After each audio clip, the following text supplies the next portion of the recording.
What's up everybody, Cursing Mushroom here, and welcome back to another Destiny 2 video.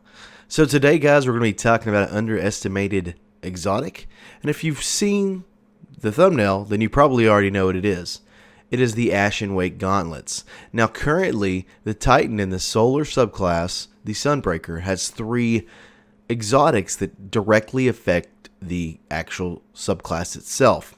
So first off, we've got the Caprice Horn, which if you've seen my video, and if you haven't, you can click the link above. It's a helmet that gives you solar damage, kills, recharge your barricade, and which unleashed a blast of energy when summoned. Pretty much you send out a flame when you proc your barricade, and when you get solar damage kills, your barricade charges faster. It's actually my favorite until these gauntlets. I'll tell you why here in a second. And then you've got the chest piece, the Hallowfire Heart. Greatly improves the recharge rate of your solar abilities while Hammer of Soul is charged. Meaning if you're holding your super, you will get your grenades melee and your barricade faster. Now, in my opinion, I think that those things are great, what it does, but I don't like the fact that I have to hold on to my super. Why? Because to me, as soon as I get my Sunbreaker super, I'm proccing it. Why? Because it is the best, in my opinion, super in the game. It's good for boss, and it's good for ad control. It can be either or, especially depending on what skill tree you go with. You can do maximum damage, or you can do damage over time and heal yourself. So I think it's the most versatile and the best super in the game for those reasons. But that's just my opinion, and it's okay if you don't agree with them. So let's talk about the Ashen Wake. What do?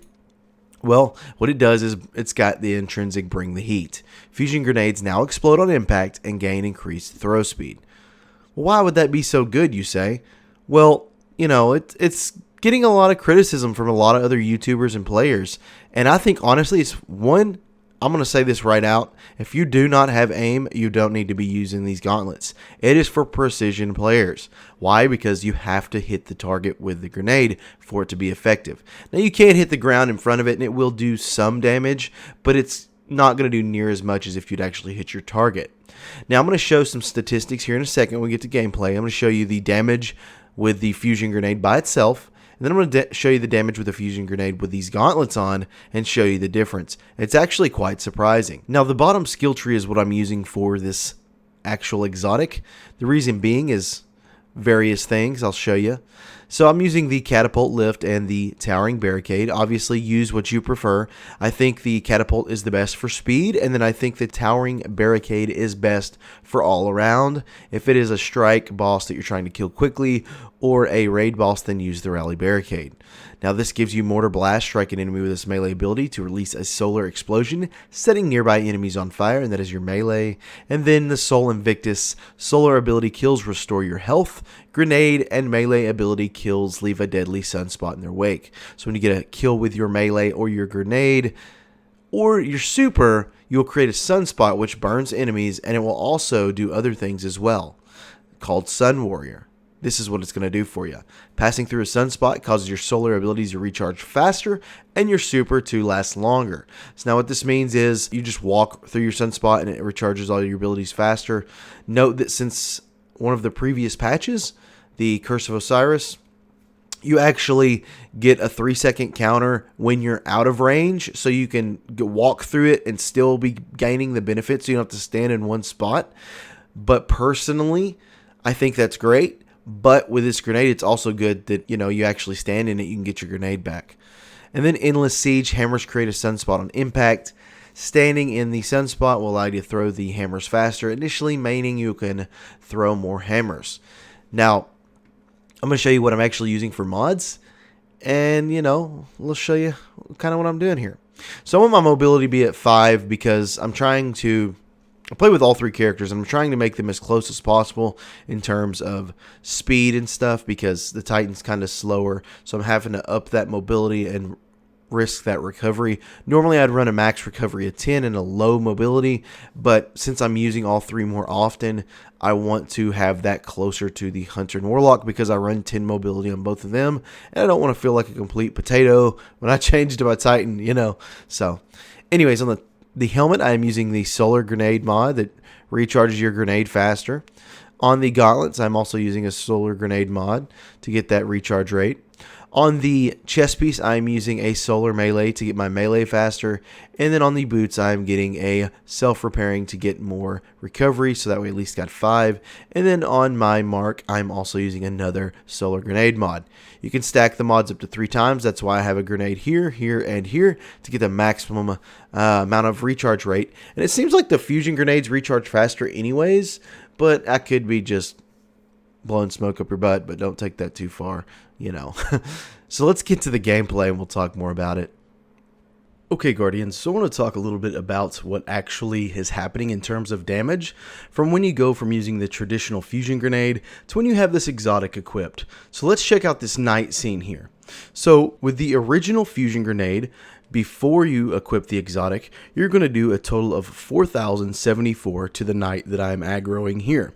Now that's not enough damage to actually kill the knight, if you notice. And let's go on to with the exotic equipped. So with the exotic equipped, you're now doing 6,109 damage. Note that you have to make direct impact to get the full damage amount. If you hit the ground or the wall or anything that's not the knight itself or the enemy that you're targeting, you're going to lose damage. Also note that you're getting a 33% increase in damage. That's a significant increase in damage for a grenade, especially when you can stack that with a shoulder charge, a tether from a hunter, and stuff like that. So be mindful that this is a very good thing for this grenade. Okay, Guardians, so what else do we know about this exotic and what it does?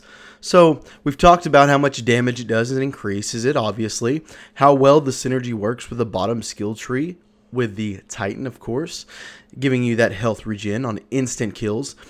The reason I really enjoy this, I think the most, obviously, other than the fact that it does increase damage, is the simple fact that there is no other grenade that can be used this quick in the spirit of the moment. What I mean by that is, when I throw this grenade, it's pretty quick. You know, I've got that increased grenade throw speed, right? But there's no animation in terms of like when it hits the target, delayed explosion. When it hits, it does what it's supposed to do, which is really good for the bottom skill tree of the Sunbreaker. There's a lot of moments where you're like, oh crap, I'm gonna die. Well, good thing is I've got this grenade. I can lob at pretty much all of the basic tier enemies and kill them instantly and get my health back without having to worry about anything. So I can get to cover and recoup and reprocess and get back in the fight. So yes, I think this exotic is a completely overshadowed exotic. And if you are running Sunbreaker, in my opinion, it is a necessity. It is something you want to use. Trust me when I say that. Now, it's not just good in PvE, okay? I've used it in PvP as well, and it takes half health of a enemy player. So what you can do is hit a enemy player with a grenade at point blank range, and then melee them and kill them instantly. Pow pow, just like that, right? Or if you wounded them with your weapon, you can hit them with your grenade, get a direct hit, kill them instantly, and they're like, what just happened? Or you can do what I do most of the time, hit them with a grenade and submachine gun the rest of the way, which doesn't take much. But Guardians, that's going to be it for this video and how I feel about these exotic gauntlets. Don't let people tell you otherwise unless you've used them to their full potential. I'm going to play a little gameplay, a little music here, so you can see it in action. And with that being said, guys, I hope you have a great afternoon, morning, day, or night, wherever you may be. Cursing Mushroom out.